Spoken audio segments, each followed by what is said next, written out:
नमस्कार मित्र आज आपण पाहूया अशा पद्धतीचा हिरव्या मिरचीचं लोणचं की एकच मिरची आणि त्याची 3 मात्र चव आंबट गोड आणि तिखट. आणि अशा पद्धतीचं लोणचं पाहायला तुम्हाला नक्की आवडेल आणि खायला सुद्धा. तर म्हणून व्हिडिओ अगदी पूर्णपणे शेवटपर्यंत पाहायचे. तर चला जास्त काही न बोलता पटकन रेसिपीला सुरुवात करूया. आता इथे मी घेतल्यात मिरच्या अगदी 100 ग्रामपेक्षा जास्तच असतील. आता तुम्ही कोणत्याही घेऊ शकता. जर तुम्हाला तिखट जास्त नको असेल तर तुम्ही दुसराही घेऊ शकता, पण मी इथे तिखटच घेते. आता सगळ्यात अगोदर स्वच्छ वगैरे धुवून घ्यायच्या, पुसायच्या सुद्धा आणि नंतर ह्याला अशा पद्धतीने कापून घ्यायचं. वरचा देठ काढायचा आणि मधोमध चिरून घ्यायच्या. बिया जरी असल्या तरी हरकत नाही, का तिखट वगैरे असेल ना की जरा झणझणीत तर आणखीन छान लागतात मिरच्या. अशा पद्धतीने सगळे तुकडे मी या मिरच्यांचे करून घेणार आहे. बघा आता सगळे मिरच्यांचे तुकडे करून घेतले. आता सगळ्यात अगोदर काय करायचं, एका वाटीमध्ये ना थोडासा चिंचेचा अगदी गोळा घ्यायचा, म्हणजे अगदी लिंबाच्या पेक्षाही कमी असतं तर हरकत नाही. त्यात गरम गरम पाणी टाकायचं म्हणजे कोळ चांगला निघेल. आता हे झालं की नंतर आपण आता मसाला बनवायला रेडी करूया. एखादा तवा किंवा पॅन घ्यायचा, अगोदर तापवायचा आणि त्याच्यावरती राई टाकायची. राई टाकली की लगेच ती आपली भाजली जाते. नंतर टाकायचं आपण बडीशेप टाकायची, त्याचबरोबर थोडेसे मेथी दाणे टाकल्यानंतर तसंच आपण त्याच्यामध्ये टाकायचे थोडेसे धणे.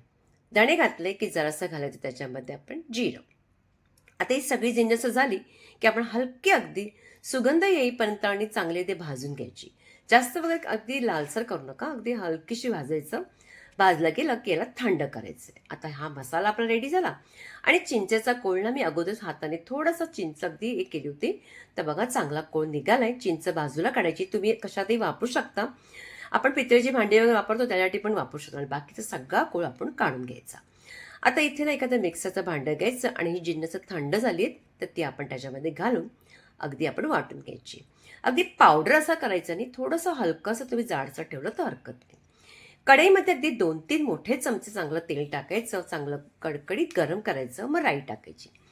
तेल गरम असल्यामुळे राई तडतडली जाते. मग त्याच्यावर टाकायचं थोडंसं जिरं कमी प्रमाणात टाकायचं आणि 1 चमचा राई. हिंग टाकायचे आणि नंतर त्याच्यामध्ये घालायचे आपण ज्या मिरच्या होत्या त्या सगळ्या त्यात घालून त्या तेलामध्ये व्यवस्थित परतून घ्यायचं. अगदी 1-2 मिनटं चांगला व्यवस्थित परतून घ्या. अशा पद्धतीने केल्यामुळे तुम्हाला तिखटही असा वास वगैरे येणार नाही. आणि असं करायचं. नंतर टाकायची जराशी हळद. लाल तिखट हवं असेल तर टाका, नाही टाकलं तर चालेल. मी थोडंसं अगदी लाल तिखट टाकले. त्याचबरोबर इथे टाकायचं थोडंसं काळं मीठ.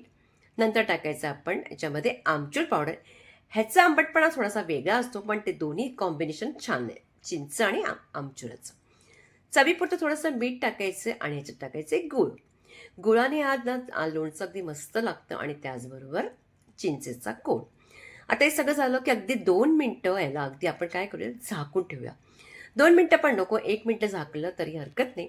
जरासा गूळ वितळला जाईल आणि त्यानंतर आपण जर अगोदर त्याचा पावडर करून ठेवला ना त्या जिन्नसाचा, तो त्यात टाकायचा. आता टाकल्यानंतर त्याच्यात पाणी वगैरे काही टाकायची गरज नाही आपल्याला, कारण चिंचेच्या कोळ्यामध्ये पण थोडासा आहे ते पाणी आलंच आहे. आता परतायचं आणि पुन्हा झाकायचं. आता 2-3 मिनटांसाठी थांबायचं. गूळ चांगला वितळू द्यायचा आणि बघा मस्त असं आपलं झणझणीत आंबट गोड सगळी अगदी चव असणारं लोणचं रेडी झाले. अगदी झटपट बनणार आहे, पण हे मात्र वर्षभर वगैरे राहत नाही. फक्त 10 दिवस तुम्हाला हे राहील. हे राहणारच नाही. तुम्हाला एवढं आवडेल की तुम्ही आपोआप तसंच खाल ना, चपाती भाकरी किंवा भात डाळ आपण जेव्हा खातो त्याच्याबरोबर. जर तुम्हाला ही रेसिपी आवडली असेल ना तर जास्तीत जास्त लाईक करायचे, प्रत्येकांकडे शेअर करायचे, शॉर्ट व्हिडिओ पाहायला विसरायचं नाहीये आणि पुन्हा भेटायचे आपण एका छानशा रेसिपी बरोबर.